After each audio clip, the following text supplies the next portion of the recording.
Okay, so Matthew 7, we're going to start from verse 15. Beware of false prophets which come to you in sheep's clothing, but inwardly they are ravening wolves. Ye shall know them by their fruits. Okay, so oftentimes when we think about this passage, like, false prophets, we should beware of them. We always sort of limit it to doctrine, like what they teach and all of this stuff. In all of our YouTube, you hear these people who say, hey, false prophet, he's lying to God's people, this, that, and the third. And all of those things are not necessarily wrong. But Jesus points out something far more sinister, something deeper that I think we often miss. And it's the fact that false prophets are ravening wolves. So when God says beware, he's not saying beware of quote unquote just their doctrine. He's literally saying that these people, these prophets, who they are inside and out, their goal is not to get the best out of you. They are out to get you. You are the sheep. So when they present themselves like sheep, right? Outwardly, they are sheep. Their goal is to lure you in by looking like you. But the end of them looking like you is they will destroy you completely, right? And what I'm trying to point at is you're the sheep. You're the prey. So the warning is not about the prophet. It's about you to avoid being taken advantage of by the false prophet. But no one ever talks about that. It's always about what they teach and how they're quote unquote leading people astray with their words. And yes, in a manner of speaking, what they teach will destroy you, right? But it's not just what they teach, it's who they are. Wolves went into sheep herds and their goal was to catch one, eat, kill, whatever it is. But it wasn't to keep them. It was to scatter, destroy, kill. The work of the devil, right? And let's read on, right? Because in addition to this, what does he say? He says, in verse 16, he says, ye shall know them by their fruits. Do men gather grapes from thorns or figs of thistles? Right? In addition to them being false prophets, he's adding that you will know them by their fruits. Okay, so what does that tell you? He didn't tell you that you know them by their doctrine. He didn't say you know them by how well they teach or how well they prophesy, but you know them by their fruits. And their fruit is how they live their life, right? So in essence, what God is saying is that even though they are prophesying, if the fruit of it is your destruction, is it prophecy? Is it from God? Right? And more than that, no matter how much they prophesy, it may seem good in your eyes, but if they are indeed wolves and ravening for that matter, it will destroy you.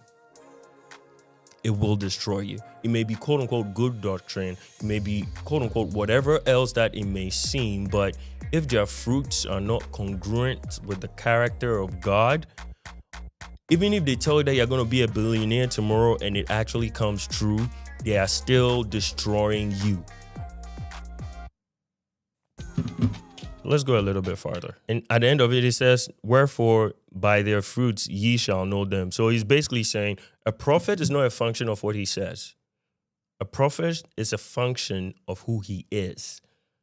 So being able to prophesy is not necessarily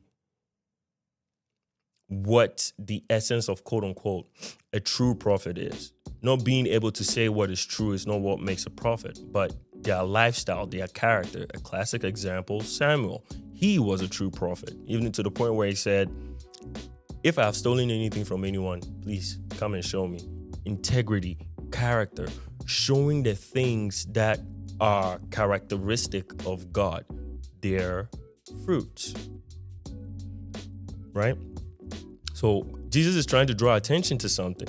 One, you're the sheep, and these wolves, their goal is to destroy you, no matter how pretty it looks on the outside. And he's not telling you to look at what they say.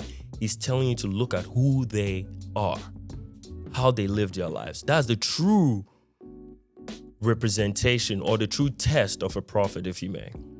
Okay? Now, let's take it a step farther, right? And what did Jesus say? He says, not everyone that says unto me, Lord, Lord, shall enter into the kingdom of heaven, but he that doeth the will of my Father which is in heaven. Okay, now, he says, not everyone who says unto me, Lord, Lord, right, is going to enter in the kingdom, but those who do the will of his Father. So obviously we've already established that these false prophets are not quote unquote doing the will of their Father. But I think what's interesting is what the people said. The prophets, they said, many will say to me in the day, Lord, Lord, have we not prophesied in thy name? And in thy name have cast out devils, and in thy name have done many wonderful works.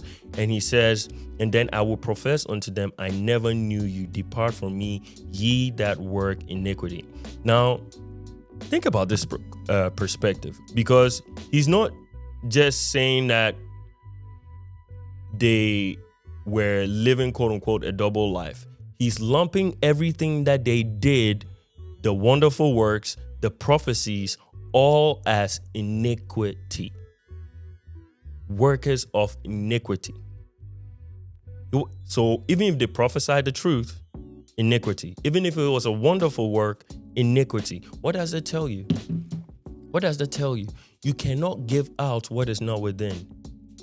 If there is wickedness in your heart, no matter what prophecy you say, no matter how holy it is, if it's from a heart of wickedness and darkness, you are only spewing out evil.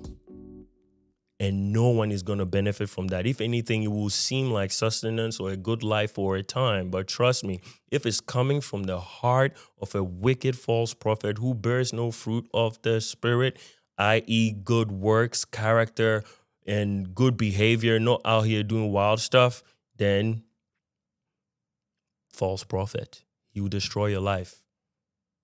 So what is Jesus saying? The spirit of the person, their character, is what determines the utility of their prophecy. So if I come to you and I tell you I have a prophecy, but you know that the life that I'm living is not congruent with the kind of things that, are seemingly prophetic, you should not be listening to me, because that fruit will ultimately destroy you. If I'm saying I'm your prophet and I say you should come to me, and before you come to me, I tell you stuff, and, the heart that I communicate to you, how their sensation of me is not one who is quote unquote a loving person who demonstrates the character of Christ, and their fruits are carnal and fleshly, don't take any prophecy from them. They'll destroy you. The prophecy itself will destroy you. I mean, God can be gracious and still use that person to preserve your life, but there's one sure prophecy, and it is the express word of God. Look, I usually don't come out here with this kind of energy, but I feel like it's time for Christians to wake the heck up, okay? God ain't playing games around here. And if you think you're just always going to be listening to the next person who has the most eloquent, astute expression of the word of God, even me, if I sound any kind of way, please, my guy, I don't even want you to see me as an authority for what the word can teach you. I'm just here to sound the alarm. If I'm wrong, well, let that's between me and God. But if you're not doing your own due diligence to study the word and change your own behavior and character, and pursue people who actually express the character of God instead of things you want to hear.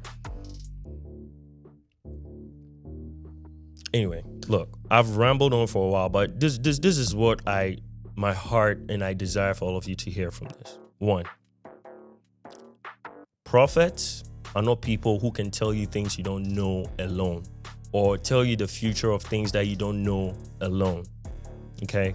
If you understand spiritual things, you understand that the spiritual realm is bare. If you have access to it, you can get into it and get whatever you want to get out of it. A classic example is Balaam. He was not a prophet of God, but he knew what to do to access the spiritual realm. And in a manner of speaking, God came to him. He didn't have to be, quote unquote, a good person. And evidently he wasn't, because he led the people of Israel astray, and eventually, God took his revenge.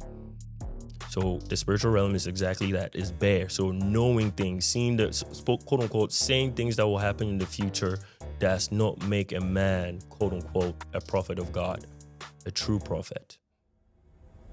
So before you start jumping around looking for a prophet, what you ought to do is find someone who has the character of God first, then even consider listening to anything that they have to say.